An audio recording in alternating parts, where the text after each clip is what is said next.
संस्कृताय अहं वर्षा भवतां सर्वेषां हार्दिक स्वागतम एवं अभिनंदनम करोमि। तो मित्रों आज हम आपको संस्कृत संधि प्रश्नोत्तरी में प्रश्न 491 से लेकर के 533 तक कराएंगे, जो इस प्रकार है।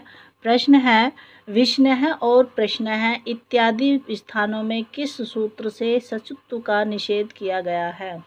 तो सचुत्व का निषेध नसस से किया गया है, या नादीची से, इस्तो इश्चुना इश्चु से, या शात से। तो ये शात से किया गया है। एक सात सूत्र है, जो यह एक अपवाद है, वार्तिक है, ठीक है ना। और जब तय वर्ग शय के बाद आते हैं, जब तय वर्ग शय के बाद आते हैं तो उसके स्थान पर चय वर्ग नहीं होते। जैसे विष धन न है, तो ये हो जाएगा विष्णु है, और प्रश्न धन है प्रश्न है, ठीक है। ये दोनों सूत्र दोनों उदाहरण 7 सूत्र के हैं, ठीक है। फिर देखिए, विष्णु है पद का अर्थ होगा सवाल, गमन, शयन या विष्णु।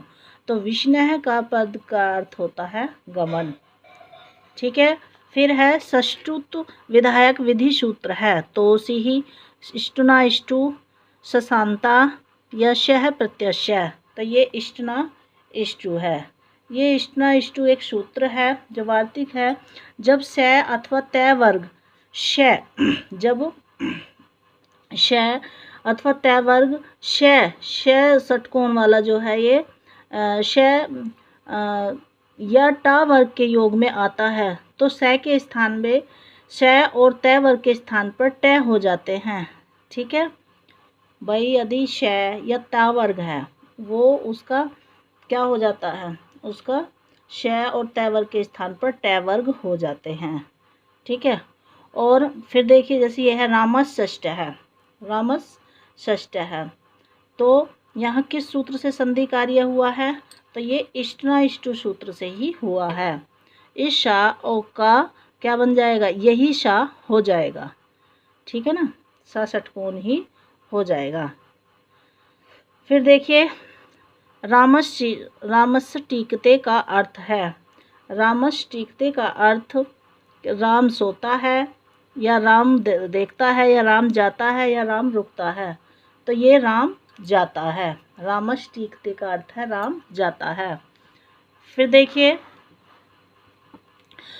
रामस टीकते का संधि विच्छेद होगा, रामस धन टीकते, रामस धन टीकते, रामो धन टीकते, रामस धन टीकते। तो हमने आपको बताया था ना, ये इष्टना इष्टु सूत्र में शा का सा षटकोण ही होता है, या ता वर्ग हो या टा वर्ग हो, ठीक है। तो ये टा वर्ग हो जाता है। तो रामस धन टीकते, जिसका ये टा वर्ग और सा जो है, ये किससे होता है, ऋतु रसा नाम मूर्धन्य शाह हो जाता है। इस सा का मूर्धन्य शाह हो जाता है। ये हो गया रामस टीकते, ठीक है। फिर देखिए, पेश धनता, यहाँ संधि युक्त रूप होगा, पेशता, पेष्टा, पेष्ठा या पेष्टा। तो ये पेष्टा होगा, ठीक है। तत् धन टीका, यहाँ संधि हुई है सचुत्व संधि, इष्टुत्व संधि, जसत्व संधि, चरत्व संधि। तो ये इष्टुत्व संधि हुई है।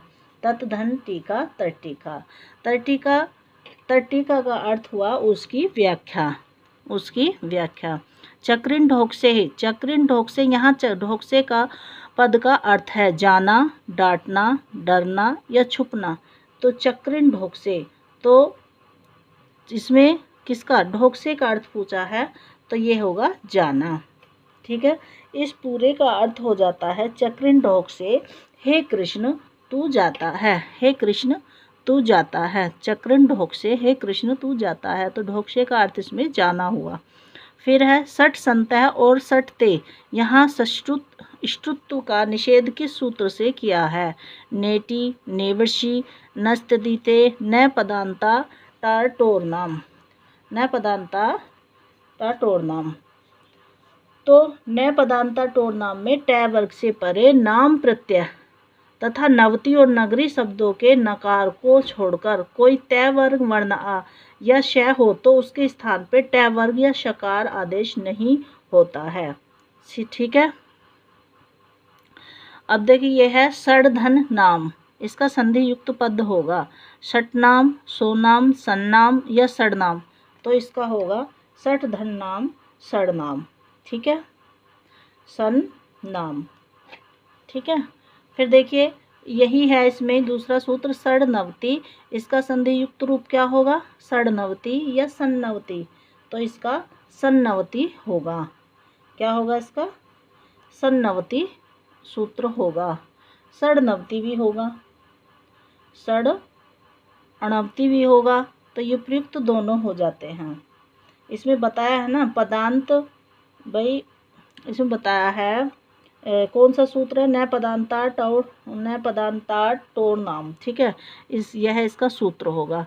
तो इसमें क्या बताया है पदांत ट वर्ग से परे नाम प्रत्यय या नवती और नगरी को छोड़कर, ये नवती है ठीक है, और एक नगरी को छोड़कर। इसमें क्या होता है कि के नकार को छोड़कर कोई तय वर्ग वर्ण या सकार हो तो उसके स्थान पर टय वर्ग या सकार आदेश नहीं होता है। ठीक है, अब आगे देखिए अगले प्रश्न तो फिर है सड़नगरीय है, सन्नगरीय है। यहाँ न पदांता टोर नाम इस सूत्र से प्राप्त षष्टुत्व निषेध को किस वार्तिक से रोका गया है। तो इसको अनाम नवती नगरी अनामिति वाच्यम, यही है ये सूत्र, इसे रोका गया है। ठीक है, फिर है संषष्ट्य है। संषष्ट्य यहाँ इष्टना इष्टु सूत्र से प्राप्त इष्टुत्व का निषेध किस सूत्र से किया गया है। तो ये न पदांता टोर नाम सात तोसी या नलोपश्च वाच्य। तो संषष्टि को तोसी ही एक सूत्र है, तोसी जो वार्तिक है तोसी ही का है।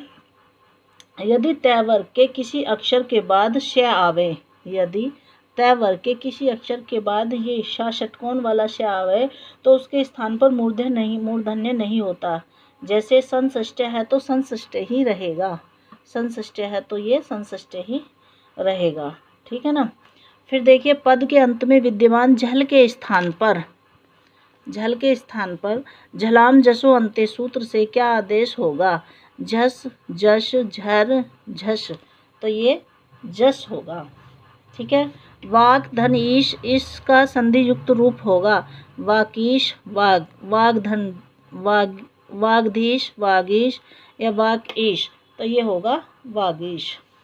जगत धन ईश जगदीश है में संधि है छत्तव संधि, चर्तव संधि, जसत्व संधि, सचुत्व संधि, तो ये होगा जसत्व संधि। जसत्व संधि नहीं है वागत्र सुबंत कृदंत है तल्य है, तो जसत्व संधि नहीं है तल्य है। फिर देखिए यदि पर में कोई अनुनासिक वर्ण हो और पूर्व पद के अंत में यर प्रत्याहार के वर्ण हो तो विकल्प से क्या आदेश होगा। अनुनासिक, अनुनासिक, अंतस्थ है, ऊष्म है, तो ये होगा अनुनासिक। तत् धन मात्रम तन मात्रम, यहाँ अनुनासिक नकार का आदेश कैसा है। वैकल्पिक नित्य, दोनों, कहीं वैकल्पिक कहीं नित्य, तो ये होगा नित्य। फिर देखिए यर के स्थान पर नित्य अनुनासिक आदेश कब होता है। अनुनासिक वर्ण आदि में हो ऐसे प्रत्ययों के परे होने पर, मात्रच्च मयट आदि प्रत्यय होने पर, या प्रत्यय भाषा नित्यम इस वार्तिक के आधार पर उपयुक्त सभी, तो इसमें होगा उपयुक्त सभी। अगले प्रश्न तो वाग्मेय का संधि विच्छेद होगा वाग्धनमयम, वाग्धनमयम, वाग्धनमयम या वाग्धनमयम। तो वाग्धनमयम ये हलंत वाला होगा वाग्धनमयम। तो ये कौन, ये यरो अनुनासिके अनुनासिको वा सूत्र से है। ठीक है, यह कहता है यरो अनुनासिके अनुनासिको वा सूत्र कहता है यदि यर प्रत्याहार अर्थात है को छोड़कर किसी पदांत व्यंजन के बाद कोई अनुनासिक वर्ण आवे तो यर के स्थान पर उसी वर्ग वाला अनुनासिक वर्ण विकल्प से होता है, और यदि किसी प्रत्यय का अनुनासिक वर्ण आगे आवे तो नित्य होता है। तो वाक्मयम है, जैसे वाग्धनमयम वाग्मयम, तो वाक का क्या है अनुनासिक, ये है ना, इंग है, तो यही होगा। ठीक है। फिर देखिए किंचित मात्रम संधि युक्त रूप होगा। किंचित मात्रम, किंचिन मात्रम, किंचित मात्रम, किंचिल मात्रम। तो हमने अभी आपको बताया था, तो ये किंचिन मात्रम। ता है तो इसका ना होगा। ठीक है, अनुनासिक ना होगा। फिर है तोरली सूत्र से लकार के परे होने पर तय वर्ग के स्थान पर क्या आदेश होता है? अनुस्वार, विसर्ग, परस्वर्ण, इनमें से कोई नहीं। तो तोरली सूत्र के लकार के परे होने पर तय वर्ग के स्थान पर परस्वर्ण होता है। ठीक है। फिर देखिए तोरली सूत्र क्या होता है। तोरली सूत्र में तय वर्ग के बाद यदि लय आवे तो उसके स्थान पर लय हो जाता है। ठीक है। अब जैसे यह है तत् धन लय, तल्य है, यहाँ किस सूत्र से संधि का विधान किया गया है? हमने अभी आपको बताया है, खरीच है या आधे परस्य है, झरो झरी सवर्णे है या तोरली। तो हमने अभी आपको बताया था तोरली सूत्र है। ता वर्ग के परे क्या होने हैं? ता वर्ग के बाद यदि ला आए, ता वर्ग के बाद यदि ला आए तो उसका ला ही हो जाता है। ठीक है। अब यह है विद्वान लिखती। फिर है विद्वान लिखती, तो इसका संधि विच्छेद होगा। विद्वान लिखती, विद्वान लिखती, विद्वान लिखती, विद्वान लिखती। तो इसमें जैसे चंद्र बिंदु है तो अधिकतर लोग चंद्र बिंदु वाला ही लगा देते हैं, लेकिन ये गलत है। इसमें हलंत वाला ना लगेगा, विद्वान है ना, हलंत वाला ना लगने के बाद धन लिखती, बस यही होगा। ठीक है, विद्वान लिखती। फिर है उत्थानम का संधि विच्छेद होगा।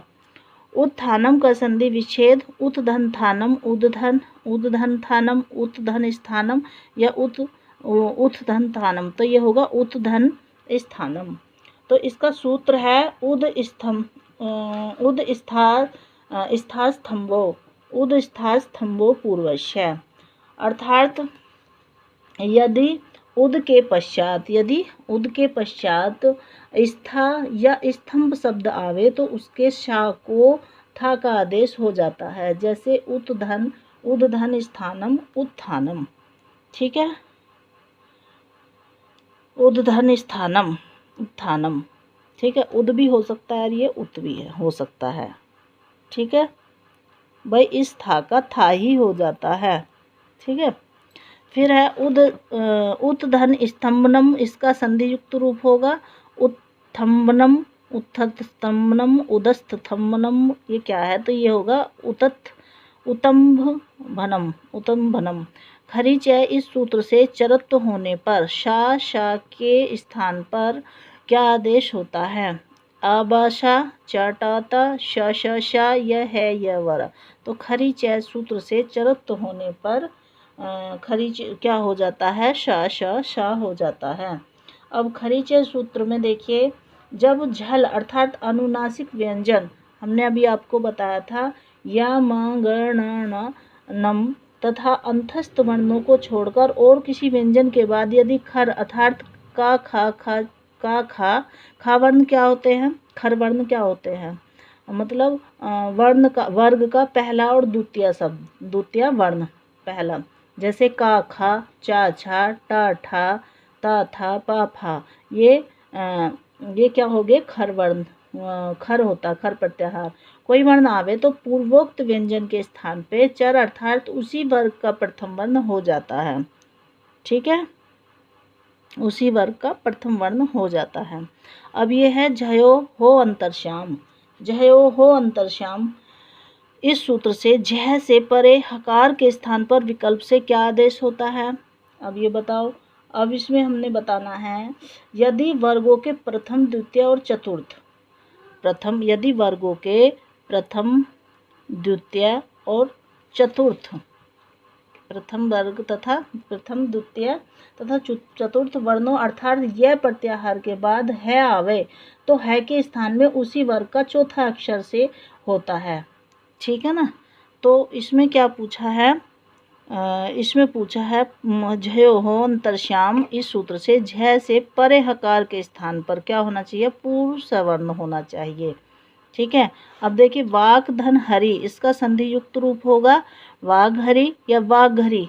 तो उपयुक्त दोनों, अभी हमने आपको बताया था उपयुक्त दोनों ही आएगा झयो हो अंतरश्याम से पूर्व सवर्ण, है ना, आपको बताया था। यदि वर्गों के प्रथम द्वितीय या चतुर्थ वर्णों अर्थात यह प्रत्याहार के बाद है आवे, भाई यह प्रत्याहार के बाद यह क्या आवे, है आवे, तो है के स्थान पर उसी वर्ग का चौथा अक्षर विकल्प से हो जाता है। वाक धन हरि, वाघ हरि, हा के स्थान पर हरि भी हो सकता है, घरी भी हो सकता है और हरि भी हो सकता है, ठीक है, विकल्प से। अब देखिए अच धनहीनम, इसका संधि युक्त रूप होगा अचहीनम, अधहीनम, अझीनम, अजझीनम, तो इसका होगा अजझीनम, ठीक है।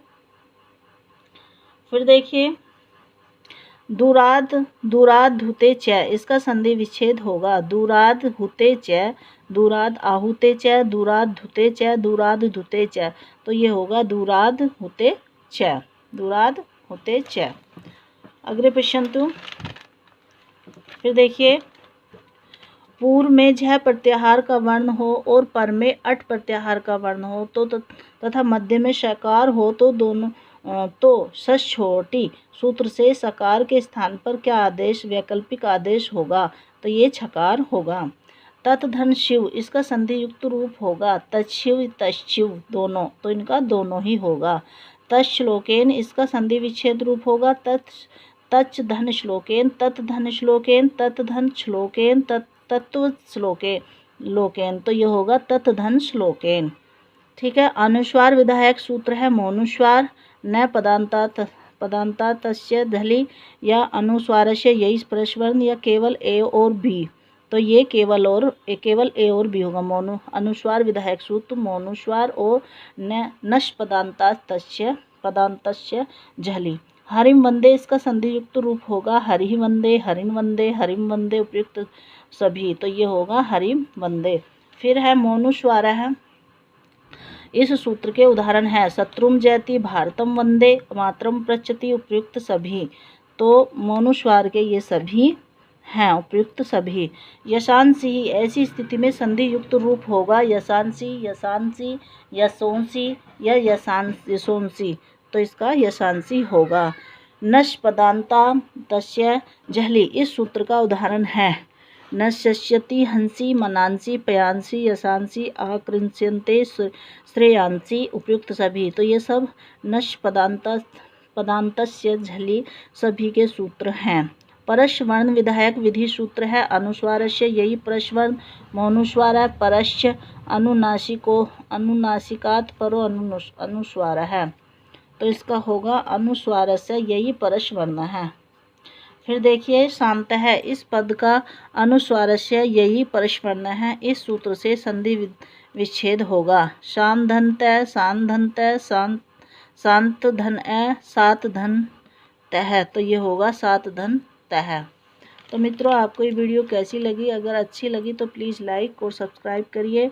इसी के साथ मैं अपनी वाणी को विराम देना चाहती हूँ। नमः संस्कृताय, धन्यवाद।